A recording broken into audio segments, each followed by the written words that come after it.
Well, it's great to be with you again. Thank you, the remnant who came back. And we're going to be looking at a topic I rather like, which is the language of Jesus. I did a PhD on the Syriac of First Kings. So in a sense, I did a PhD in Aramaic, Syriac being Eastern Aramaic. And during my entire time doing that PhD, I believed that Jesus taught exclusively in Aramaic. I mean, that was what I just heard, I picked up from the air around me, and it's something that I never questioned.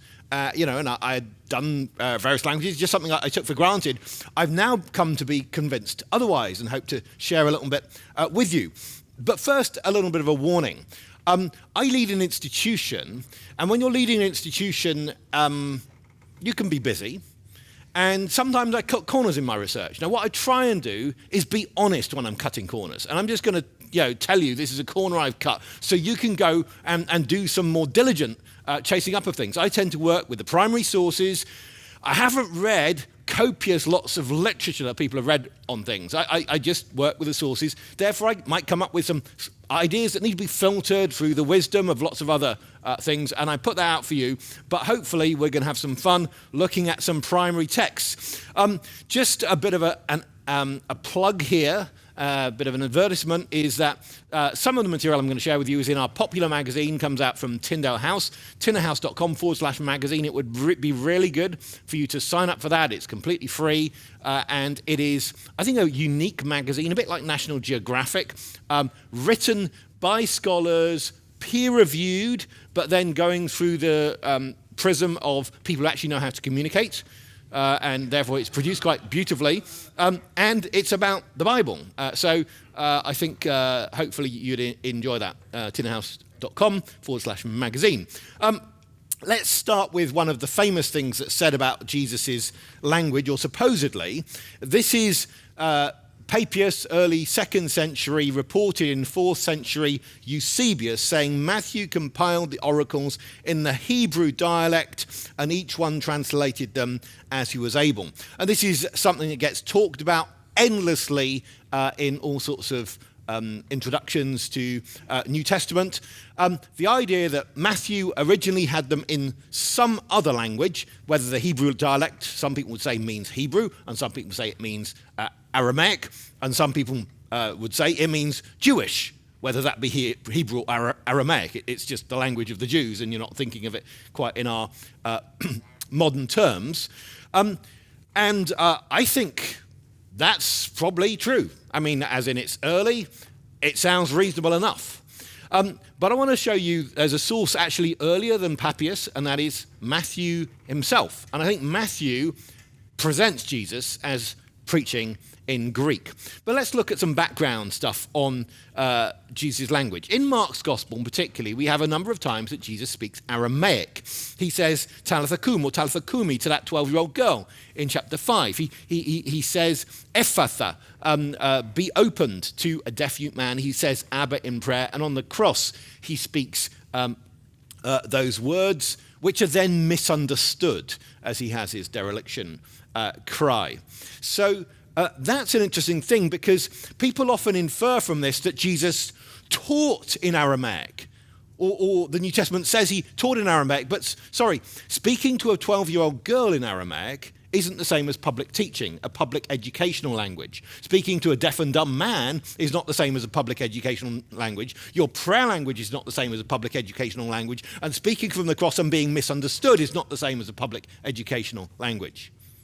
So none of those actually give you direct support for Jesus teaching in Aramaic. Now, I am not saying Jesus did not teach in Aramaic. I'm not saying that. I'm just saying we need to be able to question these things and look at it that way. Now, this is where I'm going to skate on some thin ice, but I'm throwing out some ideas for research topics for you if you need some. Because what I think happens in the 16th century with the age of discovery and lots of manuscripts coming from around the world is people publish the first Syriac New Testament, and, discoverers get very excited about their discoveries. Sometimes they don't really see it in perspective. And so what they want to claim as they publish this Syriac New Testament is, we've come up with Jesus' original words. And so that's where you get this idea coming along. Next, and this is where I'm even thinner ice, but I think it's important, I blame the Romantic movement. Now, haven't actually read much of Romantic stuff, but this is my take on it. Why don't you go and do the work if you think there's some basic plausibility to it? Which is that the Romantic spirit loves the idea of a Jesus who's in some sense primitive, a primitive human spirit uncorrupted by nasty Greek education. And therefore, it really takes off from there that the idea that Jesus not only speaks Aramaic, but doesn't speak Greek. He hasn't been affected by Greek. Now, in the 19th century, and I'll talk about Bart Ehrman. Now, skeptics like Bart Ehrman today obviously emphasize Aramaic as language of Jesus. In the 19th century, the most influential writer on Jesus as a scholar was Ernst Renan. And this is what he says. It's not probable that Jesus knew Greek. This language was very little spread in Judea beyond the classes who participate in the government and the towns inhabited by the pagans like Caesarea. The real mother tongue of Jesus was the Syrian dialect mixed with Hebrew, which was then spoken in Palestine. Still less probably had he any knowledge of Greek culture. Now, this sort of makes your jaw drop, because anyone who's read anything like in the last few decades in New Testament knows there's been a huge emphasis since Martin Hengel and others on Hellenism and how Hellenistic culture, if not the language, at least was spread throughout Palestine. But here you have someone, of course, pre-Dead Sea Scrolls, pre a lot of discoveries, but hugely influential, presenting you this idea of this Jesus who isn't infected by nasty Greek education. And this actually becomes one of what I call Bart Ehrman's distance creators. So as he's building his optimal system, and he really is optimized system, to not have Jesus being reliably reported in the New Testament, he manages to create a number of distances. It can be whether you've got the gospel writers and then what's actually in the manuscripts, or Jesus is different from the gospel writers, or Jesus is rural, countrified, but the gospel writers are they're town folk. But an Aramaic Jesus, you have speaking that, and the Gospels, of course, in Greek, illiterate disciples, literate evangelists, and so on. And so what I would say is that you have a number of these distance creators he builds up. He manages to minimize the population of Christians. So even around the year 100, there's only about 10,000 in the Roman Empire. All of these things, he's done the work to build that into a plausibility structure. And this is just one piece of it. So what evidence do we have for Greek speaking at the time? Well, we have Greek Gospels, which I think is an interesting thing just to start off. The fact that you have Greek Gospels, Greek education is clearly the majority education language for the early Christians. Those are the ones that took off. But also, remember, the Holy Family had that little trip down to Egypt. Now, how long did that last for?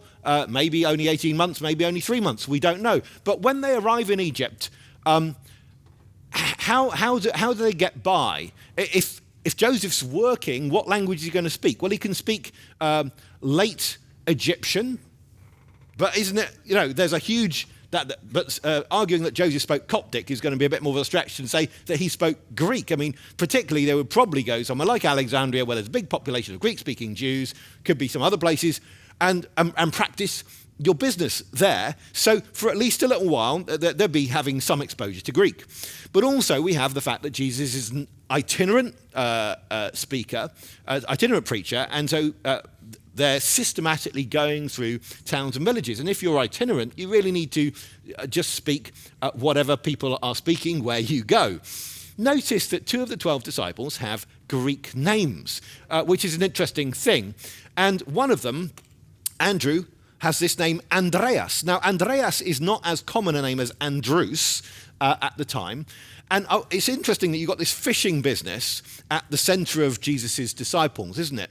And amongst them, you've got Simon Peter, the older brother, called Peter, by the way, more often than Cephas, far more often in the New Testament than Cephas. You have him, and his parents decide to call one of their children Andreas, which is a relatively uncommon Greek name. Now, that doesn't mean that the parents were necessarily fluent in in Greek. Simon's father seems to be called John or Jonah, and he's Bar Jonah. So but what's interesting is they're doing this fishing business on this lake, which is about the most 5 miles wide, and you've got fishing points all the way around, ports, docks, whatever you want to call them, landing grounds, across from the East-speaking Decapolis. I mean, if you just go 2-3 miles into the center of the lake and you have to talk to another boat, what language are they engaging in? Or when you have James and John's fishing business and they have hired workers who are not on long-term contracts, they presumably have lots of different workers coming to and fro.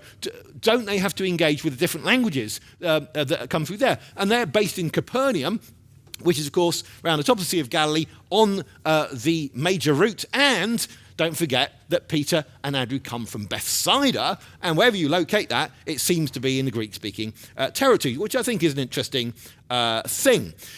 Jesus engages with various people. Remember, people have this trouble, like how can you have Jesus saying, being born again and be born from above in John chapter 3, if he's speaking Aramaic to Nicodemus?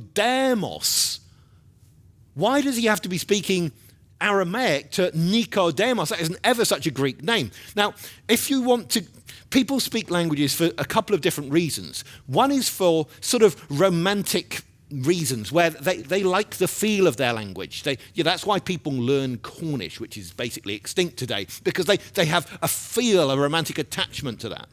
But the more common reason to learn any language is to do with business and getting on. That's why most people do things. And that's why you find that actually, if you want to get on in the Roman Empire in the first century, the Eastern Roman Empire, they're using Greek. That's the language that's going to move you forward. So you might, work on your Hebrew because you're romantically attached to it, because romantic, I'm using this broad sense, because you are attached to the Torah. That's a good reason to learn Hebrew. But that doesn't sort of get you on in career in secular terms. And you'll see the same in the US, that people can come from all sorts of countries to here, but they generally, within a generation or two, are switching over to English because that's the thing that's going to help them forward career-wise. I love this man Bartimaeus, because I think, wow, he's Bar plus Timaeus, the name of one of Plato's dialogues. Did his grandfather like Plato? And so, because his father's called Timaeus. I don't know. It's interesting that Greek had got so far that the main grouping, the governing body of the Jews, was given Sunhedrion, the sitting together, a Greek name. I mean, that's really interesting for me, just how far it got. But then we have the words that Jesus uses. The word hypocrite, the word Hades, the word paraclete. Let me go through those.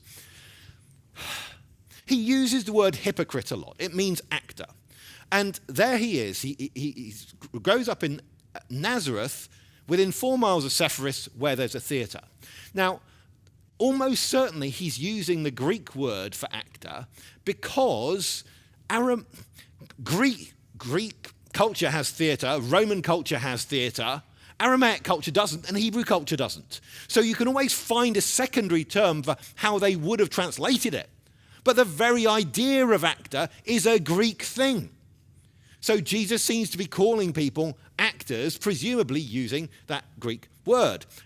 3 times on 3 different occasions, he refers to Hades, which is a very interesting thing to do, and of course, paraclete there in John.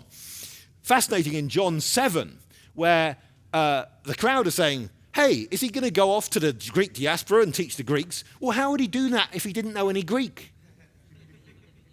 So the crowd seem to think he's perfectly capable of going off to the diaspora. Now I want to look at the Lesson on the Mount. I call it the Lesson on the Mount rather than the Sermon on the Mount because I want to get away from the idea that it's a speech. Yes, Latin sermo, called that by Augustine. Maybe it goes earlier than Augustine. I haven't looked that up. I cut that corner. But I think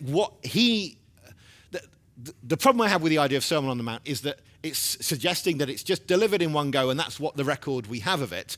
Whereas the emphasis we've got at the beginning of this Lesson on the Mount is he went up on the mountain and he taught them. And what we have is his lesson. Now, let's look at how it begins. Who's the crowd?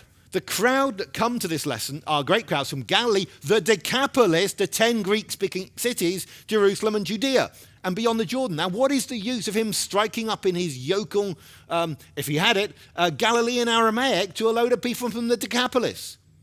Now, we know what happens with languages, that you have a hierarchy in languages, so that if, let's say, give a European example, 6 Brits and 6 Germans get together to have a business conversation, almost certainly that conversation will be in English. That's just the way it is. And you can have that in all sorts of situations. Now, what happens when some Greek speakers and some Aramaic speakers get together in the same crowd? If you have to choose one language, you're going to choose Greek. Now, I think I can demonstrate that Jesus engages with Aramaic and Greek, and particularly if you see it as a lesson, he can do it bilingually, or he can have approved translation. All sorts of options are there. So he goes up into the mountain and he taught them. And what's he teach them? He teaches them this. Now, these are the Beatitudes. Okay, the first 8 Beatitudes up there in Greek. So a bit more technically demanding, but let's have a look at this. The first Beatitude, blessed are the poor in spirit. The word poor begins with the letter pi. The word spirit begins with the letter pi. The next Beatitude, those who mourn. The next one, meek. Next one, hungering. You see in a row, 4 of them begin with the letter pi. Now, either Matthew is saying, hey, I'm really creative in the way I present Jesus. I'm happy to give him alliteration. By the way, complete license here for Baptists to use alliteration. Just do it. It's biblical. Okay? But notice that in a sense it begins with a bang. Poor in spirit, both of those words begin with a pi. And the second Beatitude, those who mourn, for they will be comforted. But looking a bit further, you then have verse 6, those who hunger and thirst, and the word thirst is delta iota, di, for righteousness, delta iota, di. Verse 8, those who are pure, kappa alpha, catheters, all sorts of things like that, purify in heart, cardiologists, kappa alpha. Then you have the 8th one, verse 10, those who are persecuted for righteousness. Persecute, the stem verb dioko begins delta iota. You reduplicate the deltas, you get an extra one, and you've got that righteousness beginning delta iota. But you go more, because of course in the blessed are the merciful, verse 7, you're repeating the stem mercy. But then I had this difficulty. I had one that didn't have repeated sound. But then I remembered, I kicked myself, that Omicron iota here, this is blessed are the peacemakers, in the normally reconstructed pronunciation of the time is U. So, blessed are the peacemakers would be I, re, no, pu, U, okay? And then, because they will be called sons, which would be U, U. Now, that's a very widely understood way of doing this. So, all of them have this repeated sound. What's more, try and turn this set into Greek, into Hebrew or Aramaic, and you won't get the smooth clause joining you get here. Because what we've got is with the first and last Beatitudes, because theirs, hoti auton, and all of the middle ones, because they, hoti autoi. Now, if you try and do that in a Semitic languages, you're going to have to use a relative particle, be it an asher, a shet in Hebrew, or a dalet in Aramaic. Then you're going to have to do something like because to them or for them, or you're going to have to do something and maybe resume it at the end. You're not going to get this smooth join at all. It just doesn't work. And I can show you that if you like. Then we have this amazing thing that 5 of the Beatitudes end with ontai, 4 of them with thersontai. Okay? All lots of sound here. Then we have the fact that in dark blue, the sigmatic plurals with sigma are grouped together, and in grey, the omicron iota plurals are grouped together. Colleague from Cambridge commenting on how much pi is actually a preferred alliterative letter. I think it's probably still the case in English that P is one of those most preferred things in sermons. And just try this in Hebrew. I just used a Hebrew translation of the Beatitudes from 1886, and you get a bit of alliteration or assonance between number 1 and 3, the poor in spirit and the meek, but you don't really get much more. and so on. Now, that's just one thing, and I think Matthew here is presenting Jesus as teaching in Greek. But then we have this thing. You're the salt of the earth, but if the salt has lost its taste, how shall its saltiness be restored? But in Greek, we have this word, morino, which is translated commonly to lose its taste, but actually normally it means to be stupid. So we look at this common dictionary, BDAG, which is helpful and sometimes misleading. And what it does is it tells you this word can mean to be foolish. That's meaning number one. So that's the first 9 lines read. And then the last 4 lines of this entry, you have to make tasteless. And how does it justify that meaning? Well, it appeals to this guy called M. Black, Matthew Black, who wrote Aramaic Approach to the Gospels. The way you get this meaning is by saying, really behind that Greek word is this Aramaic meaning. But if you just take it as Greek, you wouldn't suppose that it means this. It really is Jesus saying if the salt has become stupid. Now, you may puzzle with that, but Jesus sometimes teaches cryptically. Now, I want you to notice here, as we go on, he's talking about the salt. This is straight after the Beatitudes. He then talks about the salt that's, if it's become stupid, or lost its savour if you prefer, it's no longer good for anything except to be trampled underfoot, then you're light of the world, a city set on a hill and can't be hidden, nor do people light a lamp. Look at all those kappas that are coming up, okay? To be trodden, the world, to be hidden, to set on a hill, or to light a lamp. What's the next letter in the alphabet? Oh, that would be lambda. No, so they get a lamp and they light it and so on. Let your light so shine before men. Then let's throw an M in there. I like this word modius because modius is, of course, a nice... modius is a word that travels around. It's a Latin word for a measure. And it's interesting that Jesus is using that particular sort of physical measure that you could put a lamp under. And Jesus uses 8 different Latin words. In the words of Jesus, you get, these are Latin words which are loaned then into Greek. And some, quite a few of them are, sorry, I'm going to go back, are finance related, some military or measurement. But every single one of them, this is in the far right column, is attested in Aramaic dialects, which I find a really interesting thing just about Jesus' use of Latin. It's not that every Latin word was used in Greek, but there are particular Latin words for military, finance, that sort of stuff, that make it way out east and are also in the Aramaic dialects. That doesn't prove my point either way. Now, Jesus says to them shortly afterwards, truly I say to you, until heaven or earth pass away, not a iota will pass from law, nor a scribal, what someone calls a tittle, a kariah, which could be taken to mean one of those bits you get on a Hebrew letter. Now, people obviously usually translate this as a jot or a letter yod, and there is an equivalence between iota and yod as letters historically. I just find this interesting. Then we have this amazing bit of rhetorical engagement where Jesus talks about calling people fools. Anyone who says the Aramaic word raka goes to the Greek judgment, Sanhedrion. Anyone who says the Greek word moron goes to the Aramaic judgment, Gehenna, right? Now, I'm not saying that, if you say the word fool in one language, you get different judgment from if you say fool in another language, okay? I don't think Jesus was saying that, but I think Jesus was absolutely engaging his audience. And this is the brilliance of it, the way he does that, that these were words which could be recognized. So let's say he was delivering it in Greek. It may not be delivered. It may be repeated. He does it in both languages. I don't know. I know we got faithful records of what he taught. But one possibility is he's delivering it in Greek, but throwing in things for the Aramaic speakers, and actually insults sometimes get recognized, more widely.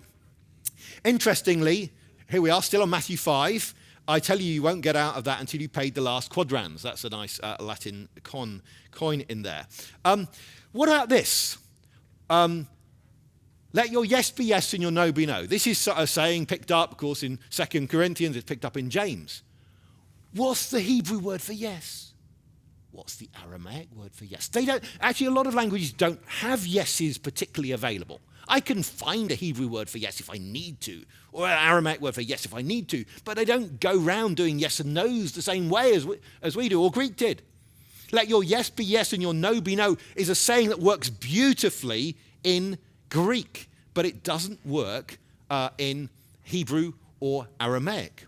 And yet it's a saying that clearly seems to go back to Jesus. If anyone forces you to go a mile, of course, that's a lovely Latin word there. It was available both in Greek and Aramaic. We have, throughout this sermon, he says actors, actors, actors, actors, using that Greek word hypocrites. Now, for one of the two Greek words that Jesus invented. Don't babble like the pagans. Now, let's again look at our dictionary, and I know it can be a lot of text to look in, so what we do is it's about stammering again and again, and then you get to line 5 and it gives you your two references to it, okay? Matthew 6:7 and Luke 11:2. Then it goes on, except for writers dependent on the New Testament, the word has only been found in V. Aesopi, the life of Aesop, where it's got actually a different spelling, and what you realize is basically, it seems to come from the New Testament to be in Jesus' teaching. And then it gives you in the last 3 lines, it said, hey, it might come from this Aramaic word. And just if you look on the left-hand word on the 3rd line to the bottom, I'll read it. It's the left-hand Aramaic word. It's BTL, and saying it could be from that. Well, hang on. Whether or not that's right, if it's a Greek word which has been made up on the basis of Aramaic, don't you think that someone like Jesus would be an ideal candidate for making it up? Now let's move on. Sorry, I could have given you that all in bigger print. Okay, the other word Jesus invented. The word, give us our daily bread in the Lord's Prayer. Now there's a whole debate about this, because it's a word that doesn't really occur very commonly except for in Matthew and Luke's account of the Lord's Prayer. And Origen in here says that it's a term coined by the evangelists. So that is Matthew or Luke made it up. But hang on. Now, Origen doesn't know about Q. Yeah, I'm not being that serious there. But the point is, in Q theory, you have to have Q invents it, and then Matthew and Luke independently both think, oh, let's use this obscure term because we like Q. Then there are other synoptic models. You can have Luke using Matthew, but then Matthew invented it. Okay? But isn't the simplest model in all just to say Jesus came up with a word, that's how it made its way into both Gospels? That seems to me the simplest model. Going on in Matthew 6, if your eye is single, the King James says, if therefore thine eye be single, thy whole body shall be full of light. ESV, NIV go for healthy. Well, does the word haplous mean single or healthy? The answer is yes, it means both. And we need both in the context. Because it's about you're not serving God and mammon, you can't have two masters, and it's about the health of the body. It's about both, and it makes sense, it works, it fits in Greek. Then we get a bit of alliteration here, 6:24. No one is able to serve two masters. Now, there you've got that lovely delta sequence there, is able two masters to serve. This wonderful case in 6:27. Which of you, by taking thought, can add 1 cubit unto his stature, says the King James, and ESV go for, and NIV, single hour to span of life. Now, this word, ladies and gentlemen, clearly means cubit. It really just is the word for cubit. It means your forearm. That's what it means. And the modern translators are struggling with the idea that you can add a forearm to your length of life, right? Because it seems difficult to do that, doesn't it? But this word, which is translated stature and length of life, really does mean both of those. It can do both. So you can have Zacchaeus, he hasn't got that much, he's just small, but it also means length of life. But in the context, we need it to mean both, because the context is going to be talking about plants growing and also things about plant's not lasting long. It's both. So that makes sense if Jesus actually uses this Greek word. It still makes Jesus' saying puzzling. Jesus has got some puzzling sayings, sometimes deliberately cryptic, often. What about this? Do not judge, so you be not judged, and whichever the judgment you use, you'll be judged by, and whatever measure you measure with, it will be measured back to you. Now, what I want you to notice here is the KRI root there, and the three of them in green. The judgment you use, you will be judged by. Notice that you have KRI, KRI, KRI, three adjacent words. Try doing that in Aramaic or in Hebrew. Your words will not be adjacent and they will not have that repeated sound. Then you have whatever measure you use will be measured back to you. METR, METR, METR. And again, you won't be able to get that repetition if you turn it into... Here we got it in Aramaic. And what you've got in the green of the Syriac there is you're actually going to have to change your vowels between those two. So one's going to be a dinar for judgment, then the next one's going to be dayanin participle. It's just not going to work. So what about this one? He gets to the end of the lesson. He says, beware, PRO, of false PROs, prophets, who come to you in the clothing of sheep, PROs. They're pros. This is the thing.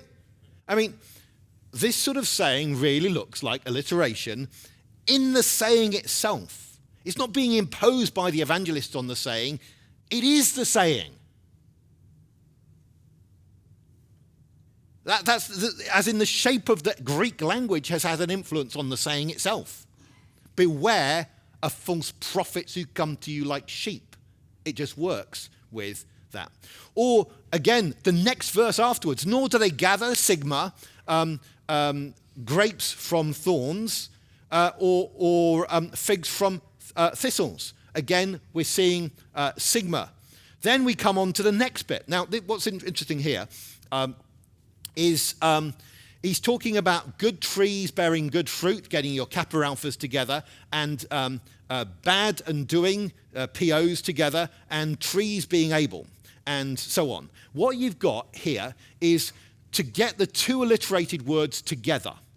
Now, you're saying, well, this is only in Matthew so far. I'm going to show you the same thing happening with different sayings over in Luke.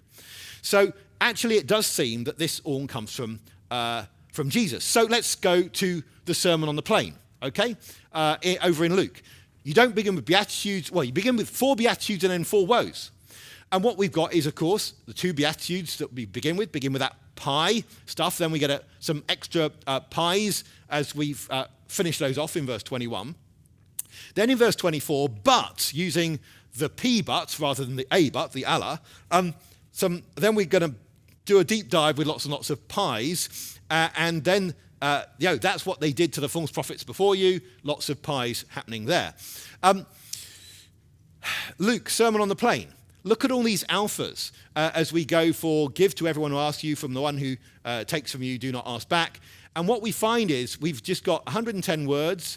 We've got 22% of them beginning with alpha and 40% of the nouns, verbs, and adjectives over that thing. All of these different striking lexemes. By the way, you may struggle to take notes and all this. That's fine. I'm happy to share slides with people later. One of the corners I do cut is I don't publish sometimes stuff. So sorry about that. Now let's look at how Luke handles the judge stuff. Because what's interesting, you've got 2 different words in judge in Luke, but you got the saying repeated, but it's kappa all the way through. Don't judge or you will be judged, and do not condemn using a kappa or you will be condemned. Then we've got this thing about, and the measure that will be given to you is going to be, lots of reduplicated perfect passive participles. Let's pile them on. Then we got measures measured to you, and then we got the blind leading a blind man with the alliterative words stuck together. But remember that here in Luke we've got blind men alliterating, and over in Matthew we've got trees being able alliterating, stuck together. So one of the problems you've got to have is if you want the evangelist to be making this Greek, you have to do the evangelist to have the same independent idea of how to alliterate Jesus' original Aramaic sayings. Now it also happens in Mark. I'm going to make you fishers of men. Halies anthropon. Or The well don't need a doctor. Iskouantes iatru. Notice, there in Mark, again, you've got that same thing. You put the two alliterated words together. But there's different words from the ones in Matthew and the ones in Luke. It's the same technique, different gospels. Can the sons of the bride chamber, N, fast, N, while the bridegroom is with them, N? What measure you'll be used, it will be measured to you. Look at that in Mark 4:24. The same technique of having these alliteration. Or what about this? The Passion sayings. The Son of Man's going to be rejected, alpha, and killed, alpha, and is going to rise again, alpha. Or if anyone would like to follow me, alpha, he needs to deny himself, alpha, take up his cross, alpha, and follow me, alpha. What profit shall it be for man to gain, kappa, the whole world, kappa? And what can someone give an exchange, alpha, a man give as an exchange for their soul, alpha, alpha.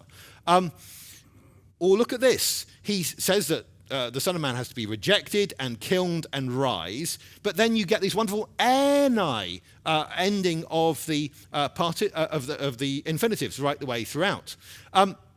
If anyone will follow it, well, you've already looked at that. Yeah, okay. I don't know, I repeated there. Sorry. Okay, what about this? This is amazing. It's in Mark's Gospel.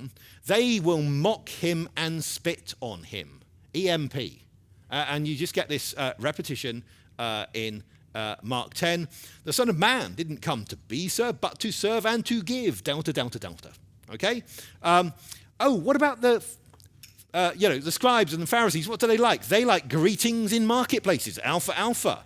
And what they do is they make prayers, PRO, for pretense. Now, I know that works in English, PR, doesn't it? Prayers and pretense.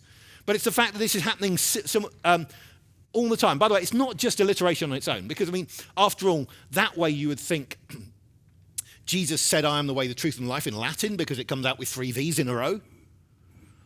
But it's the fact that it's a pattern throughout. That's a significant thing. Now, coming towards the end, turn back to my friend Bart Ehrman, and I want to bring in the subject of the letter of Jude. This is his clincher argument for why Jude, the brother of Jesus, could not have written the letter of Jude. The letter itself gives scant reason for accepting the ascription, and many critical scholars think that it's another example of early Christian pseudepigraphy. Jesus' brother Jude, of course, would have been a lower class Aramaic-speaking peasant. Indeed, we learn from sources dating to the 2nd century that Lee's family didn't have much, social class. So Jude can't be by Jude because the Greek's too good. Can't we reverse engineer the argument and say, but if Jude is Jesus' brother and he spoke good Greek, why can't Jesus have spoken good Greek? Can't I use Jude's good Greek as evidence for Jesus knowing some Greek? What about this argument? Bart Ehrman on James. The real clincher, though, is one that we have seen before in relation to both Peter and Jude. The author has written a very fluent and rhetorically effective composition in Greek. He is intimately familiar with the Greek version of the Old Testament. The historical Jesus, on the other hand, was an Aramaic-speaking peasant. The peasant. There aren't any Greek-speaking peasants on the planet. Peasants don't speak Greek. I mean, give me a break. Now, I want to come to a different sort of line of argument, just to finish off. The monastery of the Holy Family. This is the monastery in honor of Mary's traditional parents, Joachim and Anna. Okay? Where is it? Sepphoris. Traditionally, Mary is believed to have come from a Greek-speaking town. In fact, the tradition may only be the 6th century. The Piacenza pilgrim, talking about Deo Caesarea, which is Mary's, another name for Sepphoris, and talks about how there we went and referenced the pail and the basket of the Blessed Mary. I'm not saying all these traditions are necessarily reliable, but I am saying it wasn't me what came up with the idea that Mary came from a Greek-speaking area. It's actually tradition. So we actually have to question this whole idea that you can cut Jesus' family off from Greek-speaking. So I did put some of this in an article, popular article, but there's still a lot to be written up. And there's loads of research to do. Particularly, I'd love someone to research the whole history of the idea of what different languages Jesus spoke. I was listening to Thomas Hobbes' audiobook the other day, and it's saying, of course, he spoke Greek. Oh, that's interesting. Didn't know that. That Hobbes thought that. And there are just lots of people down history. What have people thought, and why have we had the twists and turns, and why do we arrive in this particular state where you talk to a standard group of educated Baptists, and they're going to think default that Jesus spoke Aramaic as a teaching language? We need to find out what went on in that story. But also, I think, if it's true that Jesus sometimes taught in Greek, then there's no need to think of a big gap between the words in the Gospels and what Jesus actually said. Also, it gives you Jesus taught his words memorably. He crafted them. And that should be an inspiration to you as preachers. So here's the popular magazine, again, tinnerhouse.com magazine, and it's issue 7 if you want to look at for more on Jesus speaking Greek. I'll give you some of the references there, and hopefully there will be some questions. Thank you very much for listening.